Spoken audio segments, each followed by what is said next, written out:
Lucu kali ini memberikan bola. Coba ditanduk saja dan gol! Anda saksikan pemirsa. Barba datang di saat yang tepat. Dan sekarang peluang kembali Lucu.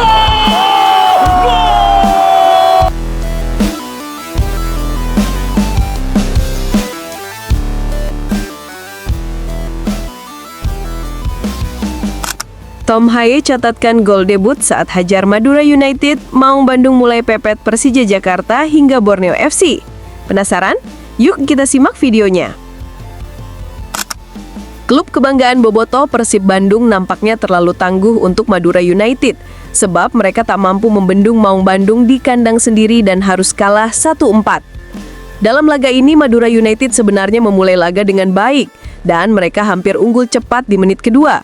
Saat itu, aksi Lulinha hampir menjebol gawang Persib saat tembakan Lulinha masih bisa dibendung Teja Paku Alam. Peluang lain didapat Madura United lewat Albertin Joao Pereira atau Balotelli, namun Teja Paku Alam tampil sangat baik di bawah mistar gawang. Alih-alih mencetak gol, Persib Bandung justru bisa mencetak gol lebih dulu pada menit 25. Saat itu, Luciano menjebol gawang Madura lewat tendangan roketnya. Jelas, gol ini membuat Persib makin percaya diri. Mereka terus menguasai jalannya pertandingan dan bahkan bisa menggandakan skor di menit 39. Kali ini, bek Federico Barba yang bikin gol lewat sundulannya yang meneruskan umpan Luciano. Memasuki babak kedua, Persib langsung tancap gas. Bahkan Maung Bandung hampir menambah gol di menit 54 melalui aksi menawan Berguino. Namun sayangnya, penyelesaian akhirnya masih jauh dari sasaran. Memasuki menit 67, Madura United mendapat hadiah penalti akibat handball Julio Cesar. Balotelli yang menjadi algojo dengan baik memperdaya Teja Paku Alam. Meski begitu, gol Madura United itu tak mempengaruhi mental Maung Bandung. Hanya berselang 1 menit, Persib sudah menjauh lagi dan tak mau memberi angin pada Madura United. Kali ini giliran William Barros yang mencatatkan namanya di papan skor. Alih-alih berhenti di situ saja, Persib justru memperparah penderitaan Madura United tepat di menit ke-74. Kali ini giliran sang maestro Tom Haye yang mencetak gol perdananya di BRI Super League. Skor 4-1 untuk kemenangan Persib pun bertahan sampai peluit panjang dibunyikan. Dengan tambahan 3 angka ini, Maung Bandung kini menempati posisi 3 di klasemen dengan 25 poin. Mereka hanya terpaut 4 poin dari Persija Jakarta di posisi kedua dan 8 poin dari Borneo FC di posisi pertama, dan itu pun masih menyisakan 2 laga tunda. Lantas bagaimana nih tanggapan para bobotoh soal penampilan Persib malam ini? Coba tulis pendapat kalian di kolom komentar ya.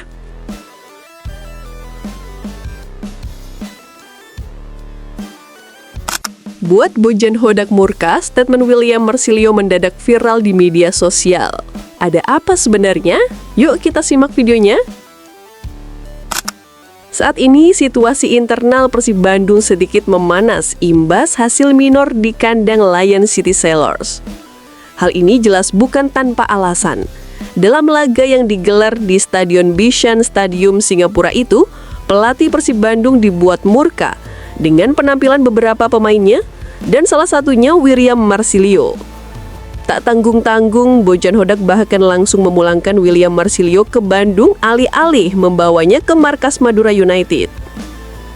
Saya kecewa dengan pemain yang masuk di babak kedua. Beberapa dari mereka tidak akan bermain untuk klub ini lagi. William saya pulangkan ke Bandung karena saya tidak senang dengan komitmen dan performanya.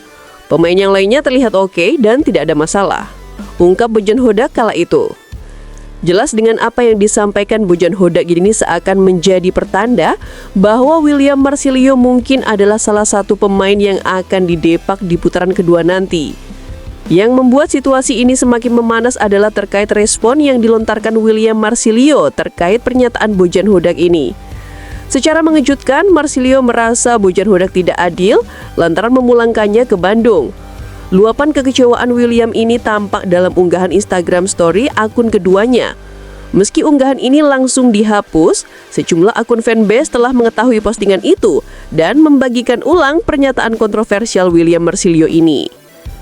Saya sudah melihat banyak hal, tapi saya belum pernah melihat seorang pemain yang hanya bermain 6 menit disalahkan atas kekalahan dalam pertandingan 96 menit.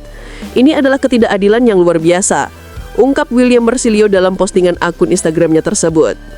Sontak saja apa yang disampaikan William ini seketika membuat bobotoh heboh di media sosial. Para bobotoh menilai apa yang disampaikan William ini sangat tidak layak bagi sekelas pemain profesional. Dengan beredarnya statement ini, para bobotoh semakin yakin jika situasi ruang ganti Persib sedang tidak baik-baik saja dan kemungkinan besar Bojan Hodak akan mendepak Marsilio di putaran kedua nanti. Lantas bagaimana nih tanggapan kalian soal situasi Bojan dan William ini? Coba tulis pendapat kalian di kolom komentar ya.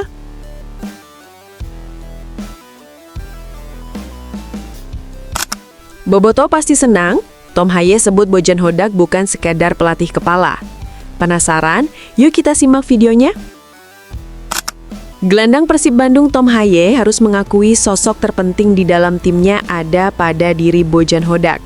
Haye menilai, Bojan mampu berperan di banyak posisi dan bukan hanya sekedar pelatih kepala saja. Dalam pandangan Haye, Bojan Hodak lebih pantas disebut motivator. Pasalnya di dalam ruang ganti, setiap kalimat yang disampaikan Bojan selalu menjadi pemantik api semangat rekan setimnya. Meski ia harus mengakui, Bojan memang tergolong pelatih yang terlihat emosional saat di pinggir lapangan. Namun sebenarnya, Bojan adalah pelatih yang sangat andal dalam mensiasati berbagai situasi. Bukti yang terlihat ialah saat Bojan Hodak memimpin sesi latihan Persib. Tom Haye menerangkan, sikap Bojan di sesi latihan justru berbanding terbalik dengan saat mendampingi rekan setimnya bertanding. Haye pun tak jarang membicarakan banyak hal saat berada di luar lapangan.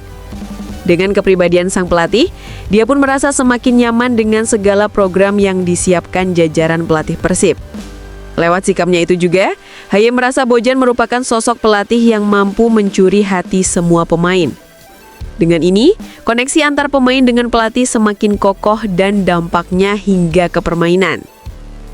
Saya rasa Bojan adalah seorang mentor di dalam tim. Memang terkadang di tepi lapangan dia terlihat emosional.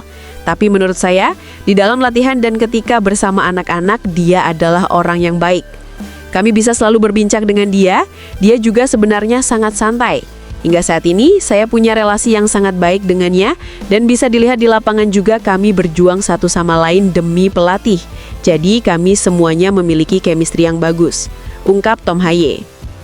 Lantas pertanyaannya, apakah para bobotoh online setuju dengan pernyataan Tom Haye ini? Coba tulis pendapat kalian di kolom komentar ya.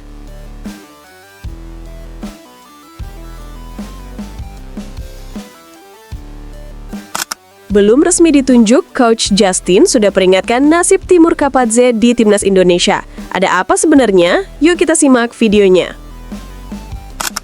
Di tengah ramainya spekulasi mengenai kandidat pelatih baru Timnas Indonesia, Coach Justin turut angkat bicara menanggapi isu tersebut.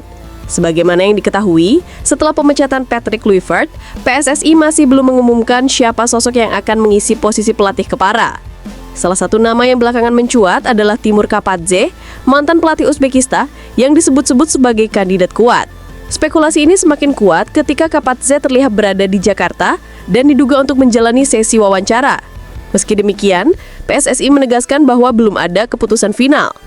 Wakil Ketua Umum PSSI Zainuddin Amali menyampaikan bahwa proses seleksi masih berjalan dan informasi resmi baru akan disampaikan setelah keputusan ditetapkan. Timur Kapadze dinilai memiliki rekam jejak positif, terutama setelah sukses membawa Uzbekistan lolos ke Piala Dunia 2026. Hal inilah yang membuat banyak pihak berharap ia dapat menangani Timnas Indonesia. Namun, pandangan Coach Justin justru memberi sudut berbeda. Ia mengingatkan publik agar tidak terlalu menaruh ekspektasi tinggi jika Kapadze benar-benar ditunjuk sebagai pelatih baru. Menurutnya, keberhasilan Kapadze bersama Uzbekistan merupakan hasil proses panjang, sementara kondisi sepak bola Indonesia sangat berbeda. Coach Justin menyoroti ketidakstabilan manajemen sepak bola nasional yang seringkali membuat pelatih sulit bertahan lama. Ia juga mengingatkan pola yang sering terjadi pada pelatih-pelatih sebelumnya termasuk Patrick Kluivert dan Sinteyong yang langsung mendapat tekanan setelah mengalami kekalahan. Coach Justin menilai bahwa kekalahan tidak selalu bisa dijadikan tolok ukur kualitas pelatih. Ia memberi contoh kekalahan Indonesia atas Mali beberapa waktu lalu. Tapi kalau Pak Timur ini untuk proyek 5 tahun ke depan oke lah. Ya, saya bilang 5 tahun, ntar ada ketua baru diganti lagi. Atau ntar kalah-kalah dibantai, dia bereksperimen di Piala Asia, mau out lagi, timur out. Kan gitu di negara kita.